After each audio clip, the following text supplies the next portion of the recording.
Bismillahirrahmanirrahim. Assalamu alaikum. The Knowledge School Kite Campus, Class 7th, Subject Social Studies, Lecture number 9, Lesson number 6, The Greatest Mughal Emperor. So student, come to the chapter number 6, page number 37. Look at the map first. Dotted line shows the Babur's Empire 1530. Straight line shows Akbar's Empire 1605. And last one shows the tributary state. So we will start the reading first. Jalaluddin Muhammad Akbar. Jalaluddin Akbar turned out to be the greatest of all Mughal emperor. He was a brilliant warrior and administrator who never lost a battle in his 50 years of rule. Jalaluddin Mohammad Akbar जो था वो जितने भी Mughal emperors थे उनमें सबसे ज़्यादा greatest समझा जाता था क्योंकि वो बहुत ज़्यादा ब्रिलियंट था, एक ब्रिलियंट वॉरियर था, जंगजू था और उसने अपनी दौरे हुकूमत में 50 इयर्स में कोई बैटल भी लॉस नहीं की थी, मतलब एक भी जंग नहीं हारी थी। इसलिए highly intelligent and open minded, बहुत ज़्यादा इंटेलिजेंट था, ओपन माइंडेड था। He took measure to ensure harmony between the different populations under his rule and took the Mughal empire to the greatest heights. It was probably the richest and the most powerful empire in the world at that time. उसने क्या किया था, वो ये Mughal empire में जो Mughal empire को greatest height पे लेके गया था। उसने हारमनी होती है हम आहंगी, हारमनी को इंश्योर किया था डिफरेंट पॉपुलेशंस के अंदर। और it was probably the richest and the most powerful, बहुत ज़्यादा रिचेस्ट और पावरफुल एम्पायर जो थी दुनिया की उस टाइम उसको कहा जाता था। So come to the next page. Akbar was 13 years old. When he was king, he became king. He remained under Biram Khan guardianship until he came to age. As a child, Akbar was bright and had a questioning mind. Akbar सिर्फ 13 years का था, 13 साल का था जब वो king बन गया था और बिराम खान उसका गार्डियन था जिसने उसको उसने उसकी जो चाइल्ड एज थी उसमें उसको गाइड किया था, वो गार्डियन था उसका।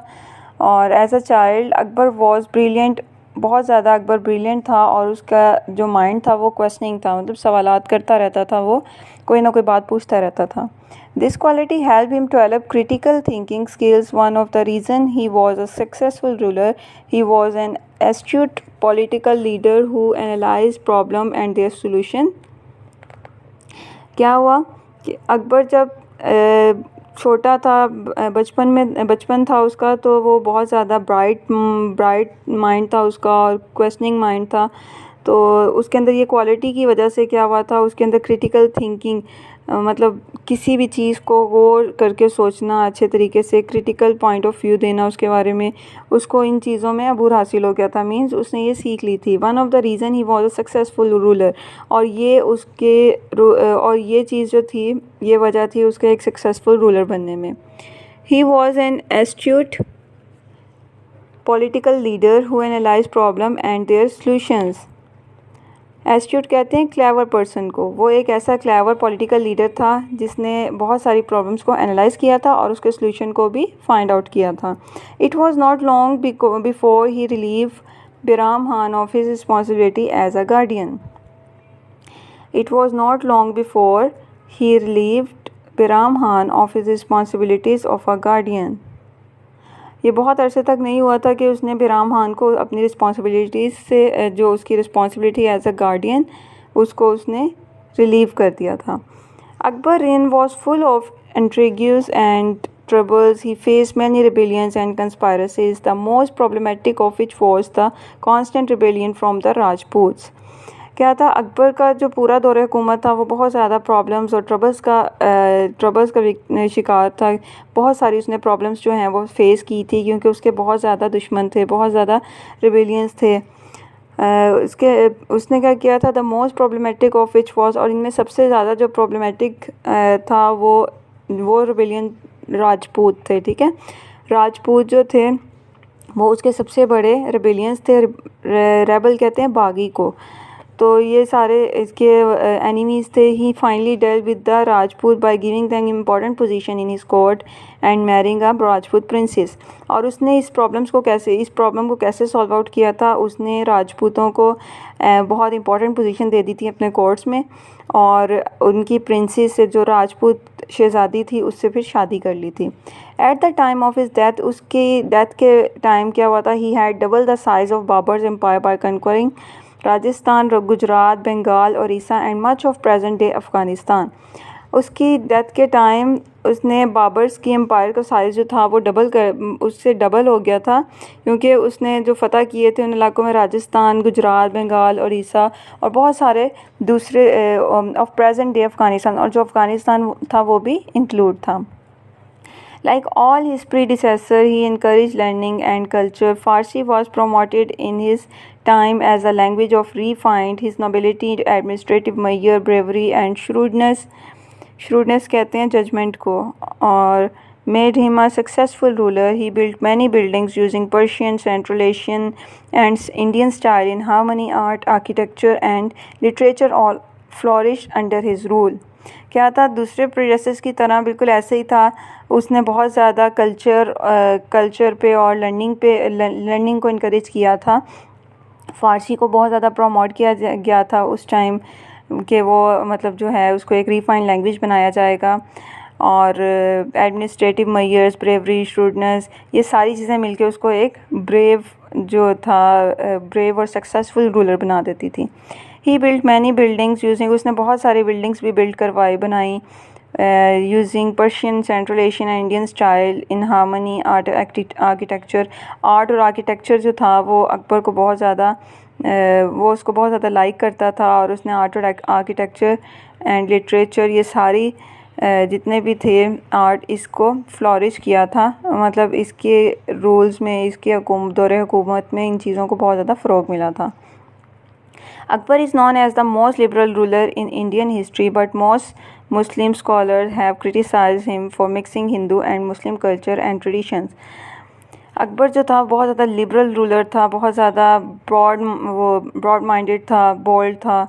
पूरी इंडियन हिस्ट्री में कहते हैं बहुत ज़्यादा लिबरल रूलर रहा है, और मोस्टली मुस्लिम स्कॉलर जो थे वो क्रिटिसाइज़ करते थे, उसको तनकीद का निशाना बनाते थे, इसी वजह से क्योंकि उसने हिंदू और इस्लाम को मिक्स कर दिया था, हिंदू और इस्लामिक कल्चर को मिक्स कर दिया था, उनकी ट्रेडिशंस को मिक्स कर दिया था। He introduce a new system of belief, Din Ilahi.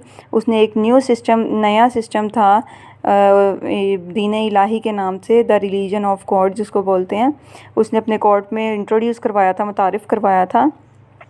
It content teaching from both Islam and Hinduism, जिसमें टीच किया जाता था, दोनों इस्लाम का भी सिखाया जाता था, इस्लाम के बारे में भी और हिंदू के बारे में भी, हिंदुज़म के बारे में भी बताया जाता था, सिखाया जाता था। It was a new way of bringing harmony between the Muslim and the Hindus of India.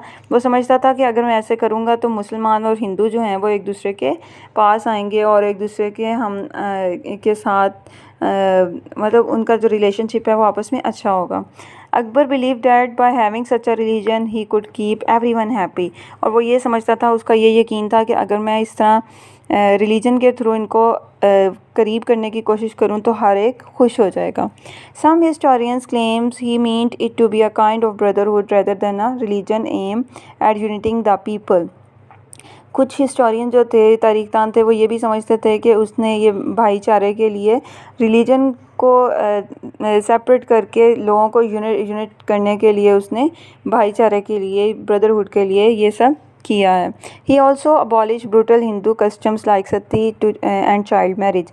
उसके बाद उसने ये बहुत ज़्यादा ज़ालमाना हिंदू रिवाज थे, चाइल्ड मैरिज और सती, इन दोनों को भी उसने ख़त्म कर दिया था। Akbar nominated his son Salim as his heir shortly before his death. Salim came to power in 1605 CE. Akbar जो था वो इसके बाद जब उसकी डेथ हो गई थी तो अकबर का जो बेटा था सलीम, उसका नाम था, वो उसकी डेथ के बाद वो पावर में आ गया था और रूलर बन गया था, और उसने फिर आगे मुग़ल एम्पायर को रन किया था। स्टूडेंट अब डू यू नो पे आ जाएं।